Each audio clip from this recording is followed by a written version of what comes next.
भारत जोड़ो यात्रा से सबसे ज्यादा चिंतित कौन, भारतीय जनता पार्टी या फिर विपक्ष? तो चलिए एक नजर डालते हैं कि कौन कौन सी पार्टी राहुल गांधी की भारत जोड़ो यात्रा में शामिल नहीं हुई।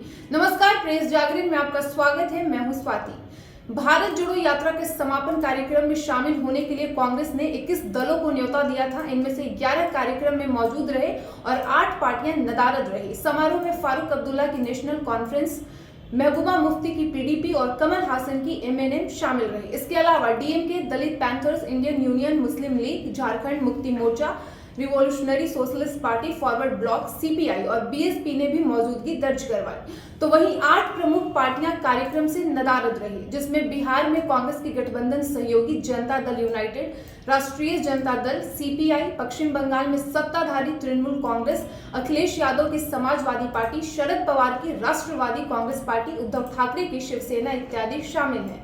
तो वहीं शिवसेना, एनसीपी और सीपीएम ने यात्रा के दौरान इसका समर्थन किया था और पार्टी के नेता यात्रा में शामिल भी हुए थे।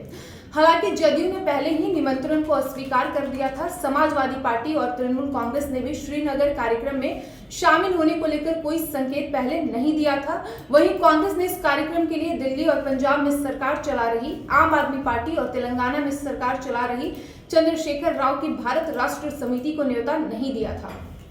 तो वहीं श्रीनगर के कार्यक्रम में शामिल न होने के सवाल पर समाजवादी पार्टी के नेता उदयवीर सिंह ने कहा, किसी एक राजनीतिक दल के कार्यक्रम में शामिल न होने को विपक्ष की एकजुटता से जोड़कर देखना सही नहीं है। उन्होंने आगे कहा, हर दल अपने कार्यक्रम कर रहा है, हमारा दल भी अपने कार्यक्रम कर रहा है। सांकेतिक रूप से इकट्ठा होने की बजाय विपक्ष का एक साझा एजेंडे के साथ एकजुट होना अधिक महत्वपूर्ण है। एक दूसरे की दलीय और राजनीति की सीमाओं, क्षेत्रीय और विशेष मुद्दे जिन पर शिकायतें रही है, उनका साफ किया जाना ज्यादा जरूरी है। समय समय पर विपक्ष एकजुट होता रहा है। समाजवादी पार्टी विपक्ष की एकजुटता के साथ है। अगर विपक्ष की राजनीति में कुछ दल ऐसे हैं जो थोड़ा सा दूर रहकर अधिक सहज हैं, तो उन्हें भी समझना होगा। वहीं राष्ट्रीय जनता दल की राष्ट्रीय कार्यकारिणी से जुड़े जयंत जिज्ञासु कहते हैं, राष्ट्रीय जनता दल हमेशा ही संविधान और देश बचाने की मुहिम से जुड़ा रहा है। हमारी पार्टी ने कांग्रेस की भारत जोड़ो यात्रा का समर्थन किया है। हमारी उत्तर प्रदेश इकाई ने भी इस यात्रा को समर्थन दिया है। अगर विपक्षी दल या विपक्षी एकता मजबूत होती है तो राजद हमेशा से उसके साथ है।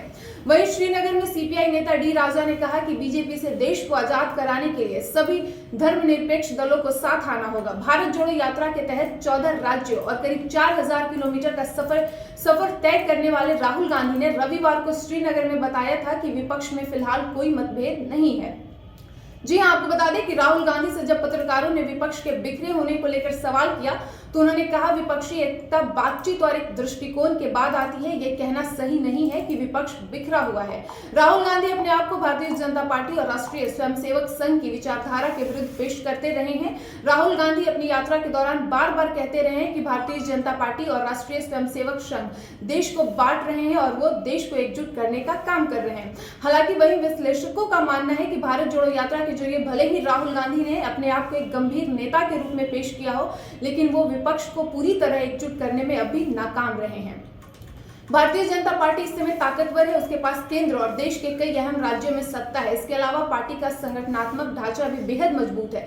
नरेंद्र मोदी के रूप में भाजपा के पास करिश्माई नेतृत्व भी है। ऐसे में विश्लेषक मानते हैं कि विपक्ष अगर साल 2024 में भाजपा को मजबूत चुनौती देना चाहता है तो एकजुट होना वक्त की जरूरत है। विपक्ष के लिए एकजुट होना भले ही वक्त की जरूरत हो, लेकिन अभी भी विपक्षी दल राहुल गांधी के नेतृत्व को स्वीकार नहीं कर रहे हैं। हालांकि विश्लेषक मानते हैं कि राहुल गांधी विपक्ष का केंद्र बन रहे हैं। तो वहीं एक वरिष्ठ पत्रकार ने कहा कि आज सवाल यह है कि पूरे देश में मोदी और बीजेपी के खिलाफ केंद्र में कौन होगा। इस यात्रा से राहुल ने इसका जवाब देने की कोशिश की है। उन्होंने अपने आप को विपक्ष के केंद्र के रूप में पेश किया है। वीडियो पसंद आया हो तो वीडियो को लाइक और शेयर करें और इसके साथ ही हमारे YouTube चैनल प्रेस जागरण को भी सब्सक्राइब करें और ऐसे ही पॉलिटिकल अपडेट्स के लिए प्रेस जागरण को देखते रहिए। धन्यवाद।